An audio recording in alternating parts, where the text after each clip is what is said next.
Gamers, a different day for you, just 3 minutes for us. EGCT to the V has made a post, and this is, I am assuming, Pesti, the CEO of EGCTV. So there's been a lot of, is the game dying, Vortex quit, so I'm assuming Pesti wants to give his point of view.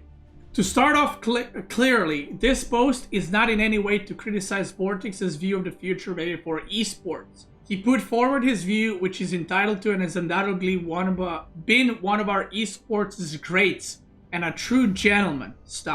And is entitled to his views on where the esports scene is going. I agree with that. Again, I don't blame Vortex. I don't blame Vortex. He'll be sorely missed, and we wish him the best. That said, as the post recapping his views has gone somewhat viral on Reddit, I believe it's worth a response. So I'd like to offer an alternative outlook to this community. Let me zoom in for the grandpas out there. From our perspective as the game's major tournament organizer, especially as their own viability and long-term commitment is being discussed as part of that. True, they did get brought up. The main areas considered for this outlook are broadly categorized as the game's watchability, prize money, viewership, scheduling. How long is this? How long do I gotta stretch this to get to 10 minutes? Let's see.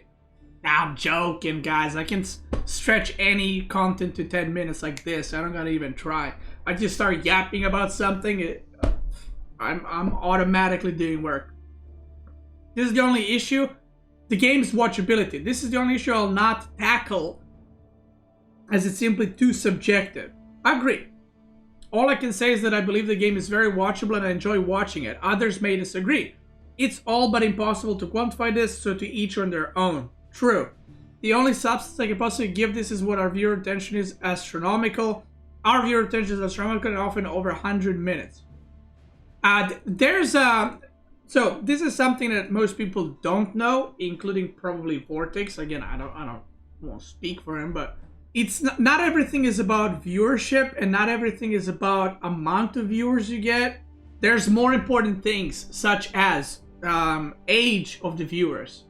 It's better to have 3,000 viewers of people that are 25 to 35 than to have 20,000 viewers that are 14-year-olds. Okay? Because if you want to look at sponsorships and money and value, the 14-year-olds are basically like ain't shit, because they're not going to buy the products, they're not going to, subscribe or whatever else. So, just putting that out there. Another thing is what he's talking about is viewer retention. If you, it's very similar to YouTube. So, if you stream 6 hours, how much did individual person watch? So, if they tuned in for 5 minutes, but they gave you a view, that's not very good. That's like a bad view. You know what I mean? Like, it's like a false view. Like, yeah, technically they tuned in, but they didn't really stay watching. They weren't interested. So what he's saying is every person that tunes in for over 100 minutes at the time, which is actually a very high retention rate, because not everyone tunes in and stays the whole time. Some people tune in, then they go do something, then they open the stream again. So people, when they do tune in, they watch for a long period of time. So just explaining, maybe you guys knew what this means, but maybe you didn't. I don't know. Prize money. There's some nuance required here because two things are true at the same time. Firstly, prize money is not decreasing. Secondly, Vortex is correct that there's a limit to how many full-time pro players this thing can realistically support. In terms of pure numbers, they break down approximate outcome for me as follows. 2023, EGC prize money, non-EGC prize money. 206,000 duelers, but real duelers, and 500. 2024, announced today, EGC prize money, $50,000, non-EGC prize money, $70,000, total prize money, $120,000. Now, firstly, I know that this does not include prize pools under 1K, which means that all the numbers are a little higher in reality, but there are some things to look at. The first one is that 2024 is tracking for similar prize money to 2023, considering we're 7 months into the year. While I cannot guarantee that it will get quite close to 206,000, I can guarantee that there's more to come, and it's going to very minimum be close. Okay. The second is we've seen more and more notable events from non-EGC TOs even when not taking into account Red Bull. I note in particular that the King of the Rockies and King of the North lands by Rising Empires, which total over 12,000 in prize money, and the multiple events by Women / Steel Series / Beasty, which show real promise. Thank you. Both of these ventures represent opportunities going forward, and I hope to see them succeed. The third is that we continue to work on major events through 2024 and 2025, and you can expect to see major events with significant prize pools going forward. But, and a big but, while in statistical terms the amount of prize money on offer remains robust, AOE4 is a relatively niche esport and cannot support a large number of fully professional players. This is a simple and inescapable fact. I believe truly that AOE4 will continue to do well and retain viewership and players for a long time. More on this coming, but we're not on the verge of sudden stratospheric growth as an esport. Yeah, exactly. No RTS is, by the way. There's no RTS out there that's like about to explode. Even the new ones, they're gonna get viewership and then they will balance out.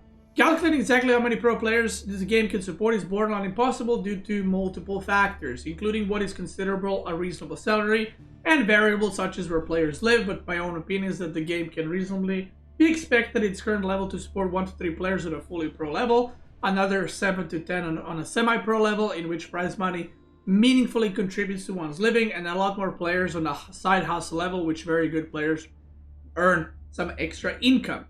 Obviously, all this changes with varying situations, such as players that stream primarily, but that's a broader approximation. Perhaps at one point we all hope these numbers might be bigger, but the overriding point that Vortex raises is undoubtedly correct. There's not a lucrative living to be made from many players in AOE4. I'll come back to this in my conclusion. Guys, in StarCraft 2, I don't know what the situation now is, because ESL got bought out by Saudi Arabia, and Saudi Arabia is like doing a lot of, putting a lot of money into StarCraft and shit. Back when I was playing StarCraft, this was 3-4 years ago, if you were not top 4, you ain't making a living. If you're not top 4, you cannot make a living.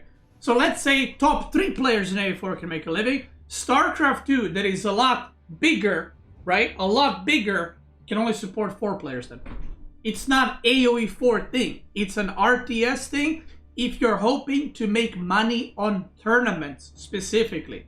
If your goal is to just compete, almost no RTS can support more than 4 or 5 players in a full year. And I'd love for someone to link me something that says otherwise, but I don't think anyone can. Most people, even the top players, earn more money from their team. They earn more money from their YouTube. They earn money, more money from their stream. Viewership. This one is more simple. Viewership for EGCTV esports is not decreasing. In 2023, our average viewership was 2,377. In 2024, our average viewership is over 2.8K. One thing that Vortex didn't mention, and that I forgot to mention as well, by the way.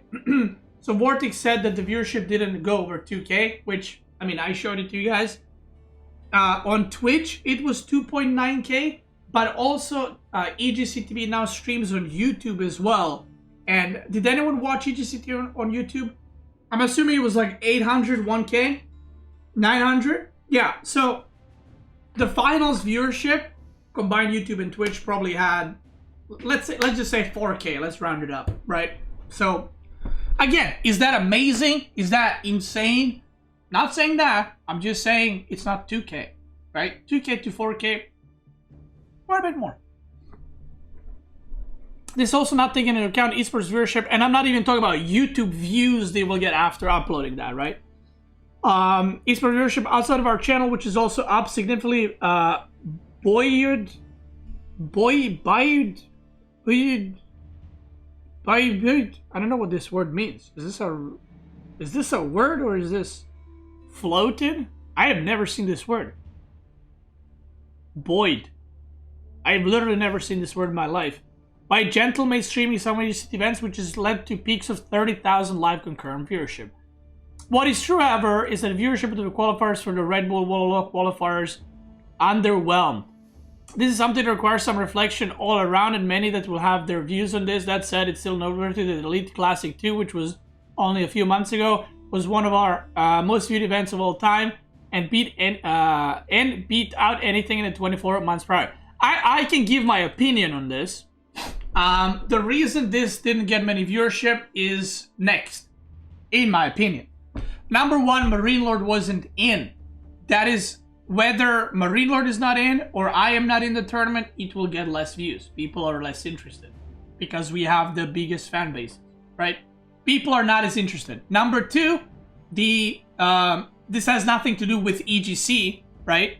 But the fact that we're playing a qualifier for a show match, I'm sorry to say, but not many people give a fuck, right? The games might be cool, you know, production might be cool, but at the end of the day, when you boil it down, when you cook it up, it's a qualifier for a show match. And that is not as epic as winning an S-tier tournament, winning an Elite Classic 2. You know what I mean? It's just you're playing a qualifier. And it's kind of like a blue balling event, you know? Games are good, poggers, you know, pot people wham in the finals, and then it's not over. Because they just qualified for the event, which is a show match. But this has nothing to do with EGCTV, right? They got hired, I'm assuming paid by Red Bull to do the qualifier for them. Yeah, like this is not Pesti's fault, this is not EGCTV's fault. Like the production was great, everything was fine, games were great, right? It's just that it's Marine Lord's not there, and the event, the way it was, it's not as hype and it's not as exciting. So that's it. That's kind of how, that's what I think. And I would love for people in the chat to also give their opinion. I see someone said, oh yeah, Corvin said also Age of Mythology and Stormgate. Also true. We had Stormgate release and Age of Mythology beta was during one of the weekends. Or during 2 weekends, one of the weekends, I can't remember. Which also did not help. So, again, it's never one thing. It's usually multiple things at the same time. It's summer, sure. Some people are on vacations. A lot of people in Europe take long vacations during the summer. So, proper scheduling is clearly promoted and signaled by advance has been significant issue for players and viewers alike. My belief is we can look forward to significant positive changes in that regard, both in terms of how we promote events, but also at a more central level. I believe the hire of Neely as esports coordinator was a very positive move on the end of Microsoft World's Edge, and I truly believe in him to make the needed changes and more. I also continue to believe in the developers to continue supporting this scene as they have. I agree with that. I think Neely will definitely help for all the AOE4 events to get proper support, to distribute the funding money for AOE4 events, to help out events, to I'm hoping they also do a lot of promotion in game and that Neely pushes for that so that people are aware that there's tournaments, and I hope he helps with that. And obviously there's going to be the esports calendar I think Neely wrote for the next 11 months. So yeah, I think getting Neely there is great. All that said, my conclusion to this might diverge from the build-up because two things are true at the same time. The first is there's a strong and compelling case for why the AOE4 esports scene is looking healthy and strong. It is also true that we as a community need to rethink what healthy and strong will look like over the coming years. I believe that our scene is and will continue to be a welcoming, exciting one, which players will have strong incentive to become the best. I believe it will continue to be well watched for a relatively niche scene and that we will continue to see captivating, exciting moments ahead. I believe there continues to be space for some players to make a full-time living from this esports scene and multiple others to make significant part-time incomes. However, we also need to accept that this is not one of the biggest esports in the world, nor will it be. True. But we are an exciting esports scene that continues to see impressive viewership, and my own belief is we should accept and celebrate it for what it is. It may mean that on an individual level, the scene might not be able to support everyone's ambition to an extent we wish it could, which is not a fault of theirs, and I hope as a community we can continue to support those that seek other pastures somewhere elsewhere and cheer them on. True. As for EGCTV, we continue to have a lot of faith in AOE4 esports and have a big agenda over the next 12 months. There you go, he said it. EGCTV events for the next 12 months. And again, I am very glad that we have this schedule for the next while, because that was one of the problems a lot of players did not like. You can expect to also see us around some other scenes too. We'll be seeing you all on the screen again soon, you might think. So this kind of sounds to me that they might do like AOM. I think for sure they're gonna do AOM. For sure. Dude, they might even do AOM qualifiers for the show match. I mean, I agree with most of this, if not all of it. I'm glad he's cleared up some stuff for people, which is, I think, great. I genuinely think that the viewership was not as good, like I said, because Marindler wasn't there. The vibe of the event is just like... I mean, you're playing a tournament, but it's like a fucking qualifier. Like, it's just different. You know what I mean? Like, nobody out there is like, I'm champion of the qualifier. Do you know what I mean? That doesn't mean the games weren't good. It doesn't mean that players didn't deserve to get their placement. It's just... yeah, it's difficult to hype it up, right? So, that's kind of how I feel about it. But there will be more events, like you said, which I'm excited for. So, shout out to that. By the way, you know what I saw today on Red Bull Discord? Someone was like, yo, I hope you're doing double elim for the qualifiers. And they're like, no, it's a single... oh, was it you, Avery? And someone was like, no, we're doing single elimination. And then I think, who was it that wrote after? Was it you or like Magic? They were like, please don't make it a best of one. And I was like, oh god, imagine if AOM is best of one single elimination qualifier for the show match. That